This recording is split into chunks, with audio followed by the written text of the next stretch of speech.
शायद इटा पहला लोकसभा क्षेत्र है जहां दो को सांसद यहाँ रात बिता हो,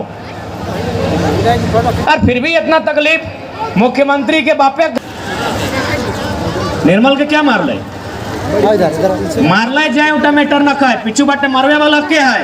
स्वर्ण रेखा नदी परियोजना जैसन तो यहाँ CCL हो, CCL है ना, जैसन तो यहाँ CCL परियोजना हो, कोयला के जैसन परियोजना हो, वहाँ स्वर्ण रेखा नदी घाटी परियोजना हलाए आज भी है, और वह कंपनी के रोल है निर्मल महतो के मारे में। तो नहीं मार भी मर जो अगला मार तो निर्मल के 87 में 2004 में सांसद सुनील महतो के मारलाय। अरे भले नक्सली के नाम भले के दल हलै बंदूक और गोली और रूट मैप के बनाए के दल हलै, पता कर। पता चलतो एक सप्ताह पहले सुनील महतो जितना भी लोग विस्थापित हलै ओकरा कहले कागज लेके आओ, सब के सीधे उठाए पटक के साहब गिला के तोहनी नौकरी क्लियर करबो। एक सप्ताह पहले बात लगाए जितना भी विस्थापित लोग हलै सुनील दा कहलै सबिन कागज लेके आओ रे, जकर जकर जमीन गेला हो सब के हिसाब को। यह तो नहीं, एक सप्ताह बाद शायद वो केंद्र मंत्री भी बने वाला हलै, कोयला मंत्री। तो सोच एगो संसद जो कुछ दिन बाद सेंट्रल मिनिस्टर बनतलै, लोग ओकरा नहीं छोड़लै। इतना बेईमान एखनी भय गेला है, इतना शैतान एखनी कि हमने संसद एक दो विधायक भी विधायकी रहते मारल गेला है, कहे गरीब की आवाज उठाए खातिर। तो यदि सोचे हैं कि तोरा छोड़ दे तो गलत फहमी में है। एखनी निर्मल के ना छोड़लै, एखनी कोयलांचल में शक्ति के ना छोड़लै, एखनी सुनील दा के ना छोड़लै कि हमरा तोरा छोड़ दे तो। अरे जब इतना मोरिए रहल है, इतना लोग मार खाए रहलो, इतना लोग कांदिए रहले, तो 5 एक बार आंसू और अब जान दी ही ना 2-4 गो लिए कैपेसिटी कर। अरे कितना दभी चौक चल ना, यह चौकवा में कहीं मायाराम महतो, कहीं जयवीर महतो, कहीं शनिचर महतो, कहीं केवल महतो, कितना बलिदान दभी। कभी बिरसा मुंडा के रूप में, कभी सिद्धू कानू के रूप में, कभी शेख भिखारी के रूप में, कभी निर्मल दा के रूप में, कभी चांदको महतो के रूप में, कभी तिलका मांझी के रूप में। अरे कितना गर्दन दे भाई, कितना बलिदान दे भाई, कितना खून बहतो। एक बार ऐसे तो मरिए रहले, ऐसे तो कटाइए रहले, ऐसे तो रताइए रहले। एक बार सामना कर और अबरी डर ओखनी के दिखाओ जितना दिन सामने के सताए रहलो। एक बात सीधा जान ले, दुनिया का तारीख गवाह हो कि जब जब लोहा और लहू में युद्ध भेला है, जीत हमेशा लोहा के भेला है। लोहा बुझा, लहू बुझा, हिया जितना जान वैसा ला हमने लहू वाला लगे, और 2-4 गो जो पुलिस सब दला सब आयला अपनी लोहा वाला लगो। भले ओखनी हमरे बीच के लोग हमें नहीं कहे, और ओखनी हम चीना है सब झारखंडी लगो, हमारे से बात भी कर लो, लेकिन लागो तो सरकार के लोग ना, और सरकार तो लागो कंपनी के ना। चुनाव के टाइम कंपनी है ना पैसा दे हो, तो यहाँ तो ढेरे दे हो, मिला है ना। तो अब बताओ यदि खाली कंपनी के बुझाता है कि नहीं यहाँ गांव वाला मेरा खिलाफ एकजुट हो रहा है, इन लोग प्रदर्शन करेगा, वो आदेश करता है मंत्री के, ये मंत्री क्या हो रहा है, मंत्री कहते सर फंड रखिए, वो आदेश करते कलेक्टर के, ए कलेक्टर क्या हो रहा है, वो कहते सर फंड रखिए, वो लगाते एसपी के, एसपी लगाते बड़ा बाबू के, और बड़ा बाबू कहता है क्या देख रहे हैं, जलियांवाला बाग सुट्टन साठ। सही लगा कि नहीं?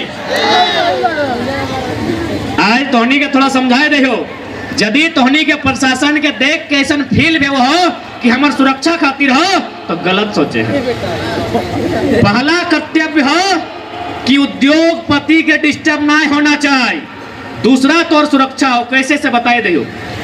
और साथ ही जितने पुलिस के कर्मी है थोड़ा हिंदी में ही बात करते हैं, हो सके दो चार को ना समझे, सबको समझाना है हमको। पुलिस बनना भारत देश में कब से स्टार्ट हुआ? 1861 में कानून बना था, इंडियन पुलिस एक्ट। ए दीदी मुड़िया हिला रहा है, पढ़ा ली ना?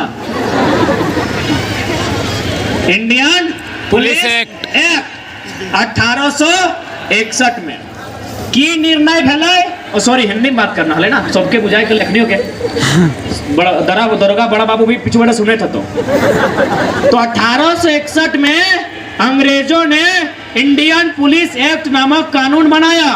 क्यों ना? अंग्रेजों का आबादी था 3 लाख। उस समय अंग्रेजों का जनसंख्या भारत देश में मात्र 3 लाख था और हमारी आबादी कितनी थी? 30 करोड़। मात्र 3 लाख और हम 30 करोड़। अब बताइए, यदि अंग्रेज लोग को हम खाली फूंक देते हैं, सारा पत्ता का तरह उड़ जाता। उन लोग दिमाग से बहुत तेज था, बोला क्या करेंगे क्या करेंगे ना, जो लोग लड़ रहा है उसी का बेटा से उन लोग को लड़वाएंगे। अरे 4 गो भगत सिंह है ना, तो 4 गो को पुलिस बनाएंगे। इंडियन पुलिस एक्ट 1861 बनाता है और बोला सुनिए, जितना लाठी बनेगा, लाठी पकड़ने वाला, जमादार, चौकीदार, हवलदार, चपरासी, सब भारत के लोगों को बनाइए। ध्यान रहिएगा, आईसीएस भारत के लोगों को मत बनाइएगा। आईसीएस का माने आप जो आईएएस कहते हैं, जिसको आईपीएस कहते हैं, उसको आईसीएस कहा जाता था। कि जितना भी जमादार, हवलदार, हाफ पैंट वाला, उस समय हाफ पैंट चलता था, पूरा पैंट मिला है, यानी जितना भी है सबको पुलिस बनाइए। और क्या कीजिएगा, 2-4 पैसा दीजिए वेतन के नाम पे और एगो भाई से दूसरे भाई को पिटाइए। आज यही हो रहा है भारत में, यही हो रहा है झारखंड में। आज जितने भी पुलिस कर्मीगण हैं, आप अभी आपके बदन में वर्दी है, शाम को जब घर चले जाइएगा, जब ड्यूटी ऑफ हो जाएगा और बदन में वर्दी नहीं, जब बदन में ये गंजी होगा और सोने के लिए बिस्तर पे जाइएगा, सोच के देखिएगा कि आपकी लाठी कईगो सीएमडी के खिलाफ चली है, आपकी लाठी कईगो जीएम के खिलाफ चली है, आपकी लाठी कईगो उद्योगपति के खिलाफ चली है। और आप याद कीजिएगा, आपकी सैकड़ों लाठी उमेश तिवारी जैसे गरीब असहाय पे चली है। बेचारा 200 दिन से धरना में बैठा है घाटों में। एगो हेमंत सोरेन का दामाद आया, इसको उठा के फेंक दिया। इसको सीधा बोलेंगे, वो किसके लिए पैसा कमा रहा है पता करो, उसको बाजार में लेके चल जाओ। कोई मदद नहीं करेगा, कैसे करेगा? सबका बीवी बच्चा है, सबको डरा सहमा है, 2 पैसा कमा लेंगे, बच्चा को पढ़ाएंगे, कौन आएगा आगे? जिसको दर्द है उसी को आगे आना होगा। बताइए, एक भी पुलिस कांड का इतिहास बताइए जो पुलिसों की लाठी किसी कंपनी के खिलाफ चली है। आप ही की विधायक मैडम आज उन्हें ना हम उनका पक्ष में है ना उनका विपक्ष में है, बस हम इतना जानते हैं, एक कंपनी के खिलाफ गांव वालों के लिए वो धरना देने गई थी। लाठी और गोली कहां चला? गांव वालों पर। क्या कंपनी पर चला था? किसी को याद है?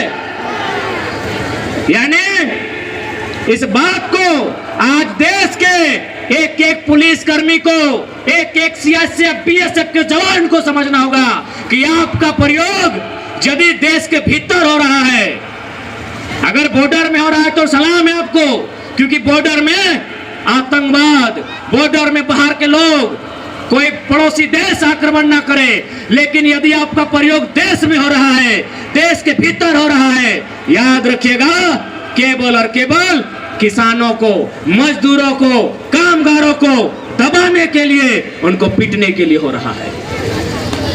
एक भी इतिहास दिखाइए हमको। गोला से, रामगढ़ से लेके यहां कितना बार लोगों ने कंपनी के खिलाफ धरना दिया है। गांव वालों ने अधिकार मांगने गया है। क्या कभी किसी एक अधिकारी पर अपने आंख दिखाया हो? क्यों भाई? फिर क्यों कहता है भारत का संविधान जनता को जनता के लिए जनता के द्वारा? क्यों कहता है भारत का संविधान समाजवादी निरपेक्ष भारत की बात क्यों करता है? क्यों आर्थिक सामाजिक राजनीतिक न्याय की बात करता है? भारत का प्रियम्बल क्या कहता है? सभी के हाथ में गूगल है, आप पढ़े लिखे लोग हैं, गूगल कीजिए, भारत का प्रियम्बल तो निकालिए। क्या कहता है? समानता की बात करता है, आर्थिक राजनीतिक सामाजिक और साथ ही साथ समाजवाद की बात करता है। समाजवाद का मतलब क्या? कि एक आदमी अरबपति नहीं 100 आदमी को करोड़पति बनाइए। क्या ऐसी व्यवस्था है? इसलिए आज प्रत्येक झारखंडी को लड़ना होगा।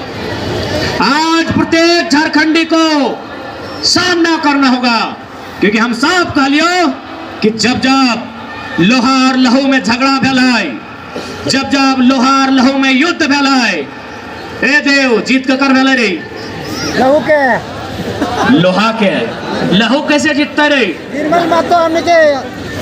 हमेशा लोहा के जीत फैलाए, यानी स्पष्ट हो तो रहू लोहा उठाए में तो समय के मांग हो। अरे बंदूकवा गैर कानूनी है ना संतोष दा? बतवा सुन ले पूरा।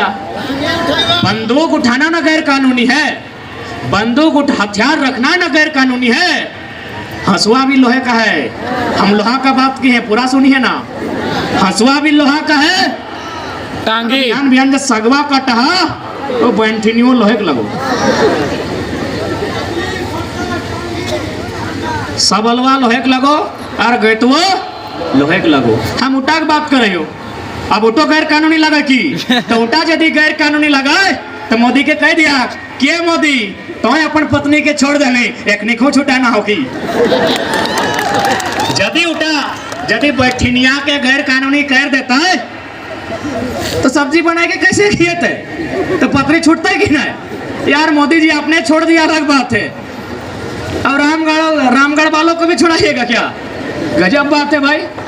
तो इटा गैर कानूनी कभी नहीं भय सकल है। ये बैंठिनिया, ये हंसुआ, ये कोदरिया, ये गैतवा, ये सबला, ये टंगवा, इगला गैर कानूनी कभी नहीं भय सकल है।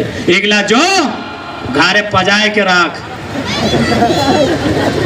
कहे पता हो, हमने यदि लोके घर सॉरी धान कटे जाए ना, धान भी कटे जाए तो लोग के घर हंसुआ मांग के जाए, है ना पिंटू दा?